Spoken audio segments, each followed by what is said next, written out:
put the nozzle up to the skin when drying his body to kind of finish off and really get that straight and separated appearance to his coat. You can see here, every single hair is individually separated. So this, I mean, in turn, this really works well for a dog that would need one of those haircuts, but for him, it just adds that nice plush finish to him.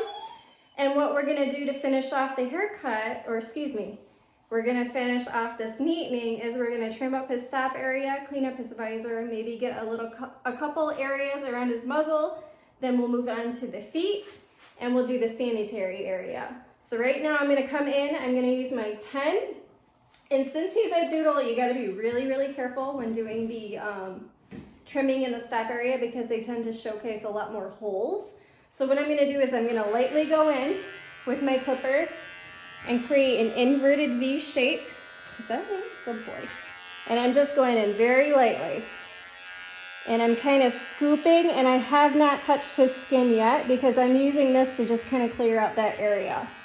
So again, I'm using the inside corner of the clippers to make that shape. And then we're gonna go in on the other side to set that in.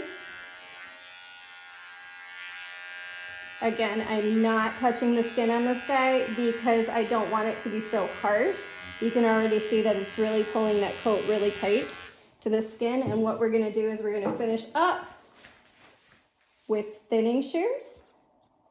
And what this is gonna do is gonna really open the eyes so he looks better maintained, and his eyes, excuse me, will be able to be seen at home for a few more weeks in between his groom when he's ready for that haircut.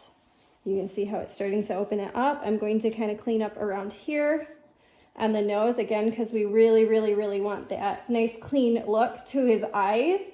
Because as a owner, the first thing that you look at with your dog, since we are human beings, is at their eye area because that's a form of communication.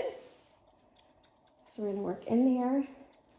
I'm gonna quickly grab my combination comb because this is gonna kind of help, instead of using my fingers and putting my oils on the dog, this is gonna produce that fluffy appearance and allow me to get the most natural appearance when I'm trimming. So we're going to pause on that so we don't overdo it right now. And then what I'm going to do is I'm going to set in my visor. You see how that's really overhanging right now, and it looks like he's got some lovely bangs hanging out there. We're going to create a half rounded shape. So when we want to create our rounded shape for a visor, our curves are going to go in because we want to make sure that's rounded that way and we're not curving into the coat.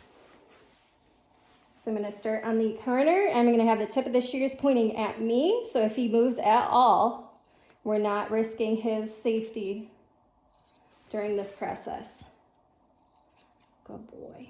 And so my intention with these curves is to set in my shape, and then I'm going to follow through with my thinning shears to produce a more natural finish, because you can see here how we have some harsher lines. Excuse you. So I've got a nice shape going on here. I'm always combing the coat away. Try not to blow because we don't want to get any sharp hairs in the dog's eyes or in our face because that's just no fun. And now I'm coming through and I'm softening that line, and I'm bringing it a little back into the top skull to help blend it in so it looks a lot more cohesive.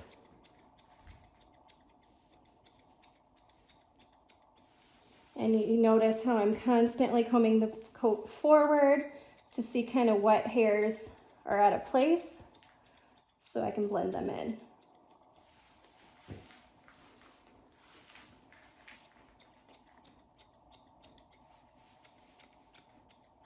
And I'm lightly holding onto him, but he's kind of more or less putting all his weight onto my arm, which is totally fine because he's in a relaxed state. And he's allowing me to complete what I need to on his face.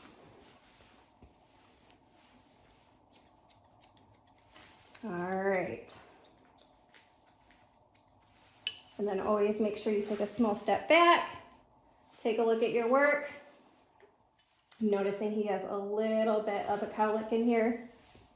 We're gonna just neaten that up with our thinning shears. and that's going to help open those eyes.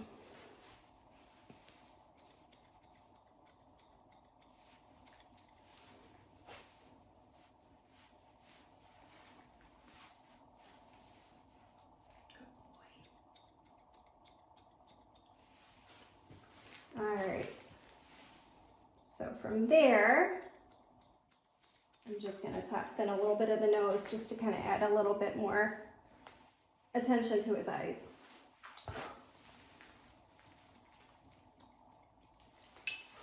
But we just don't want to make sure that it does not look overdone, because if you take it on the whole nose, it's going to look like it's too shaved, or excuse me, it's shaved too short, and it elongates the dog's nose.